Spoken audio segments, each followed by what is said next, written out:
एक गांव में श्याम नाम का व्यक्ति अपनी बेटी सीता के साथ रहता था। कुछ दिन पहले उसकी पत्नी की तबीयत खराब होने के कारण उसकी मृत्यु हो गई थी। उसके बाद श्याम अपनी बेटी से कहता है, सीता बेटा, तुम अपना ख्याल रखना, मैं काम पर जा रहा हूँ। ठीक है पिताजी। रामू फिर घर से निकलकर काम पर चला जाता है। सीता अपने घर पर साफ सफाई करती है। तभी सीता के मामा वहाँ पर आ जाते हैं और सीता को काम करते देखती है। अरे मामा जी आइए। सीता बाबू, तुम घर पे काम कर रही हो? हाँ मामा जी, मैं घर की साफ सफाई कर रही हूँ। पिताजी काम पे गए हैं। सीता बाबू, घर पे खाना कौन बनाता है? मामा जी, घर में मैं ही खाना बनाती हूँ। फिर श्याम घर पर काम करके आ जाता है और घर में जैसे ही वह पहुँचता है, सीता घर का सारा काम अकेले करती है और वो बहुत अभी छोटी है। तुम शादी क्यों नहीं कर लेते? उसकी दूसरी माँ आएगी तो दोनों का ख्याल रखेगी। सोहन के कहने पर श्याम ने गीता नाम की लड़की से शादी कर ली, लेकिन वह बहुत चालाक थी।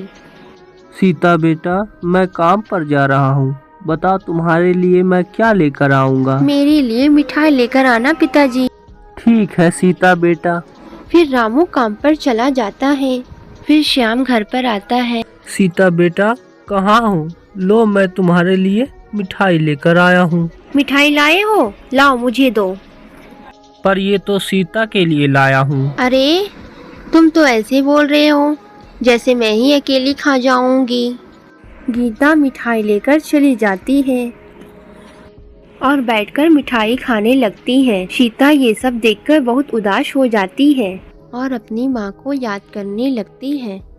फिर अगले दिन मोहन कहता है, अरे सुनती हो, मैं काम पर जा रहा हूँ, सीता का ख्याल रखना। हाँ हाँ, रखूंगी ध्यान तुम्हारी सीता की बहुत अच्छे से।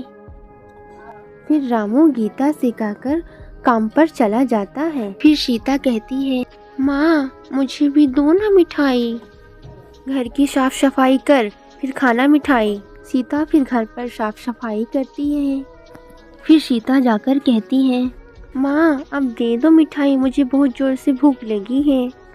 वो तो मैंने खा ली, सूखी रोटी रखी हुई है, जाके खा लो। प्रिया बहुत उदास हो जाती है और घर छोड़कर जाने लगती है।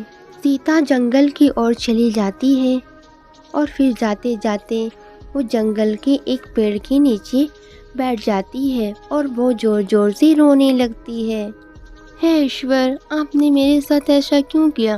पहले मेरी मम्मी को छीन लिए, फिर भी मेरी सौतेली माँ मुझे बहुत परेशान करती है, मुझे कुछ खाने नहीं देती है, जो मुझे घर का सारा काम कराती है, और मुझे प्यार भी नहीं करती और मुझे मिठाई भी खाने नहीं देती।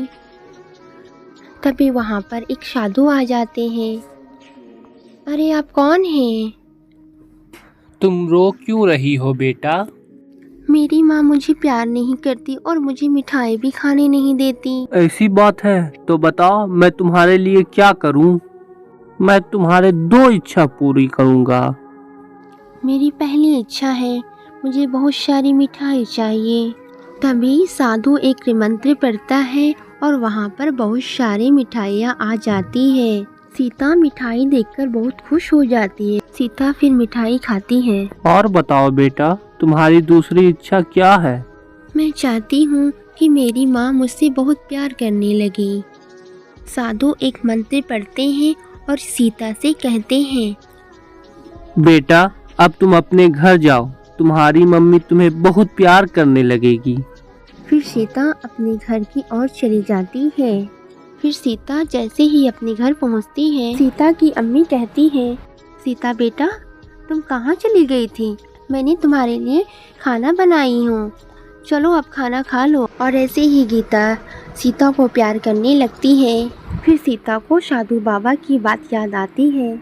जो साधु सीता को मिली थी वो साधु नहीं, वो ईश्वर के रूप था।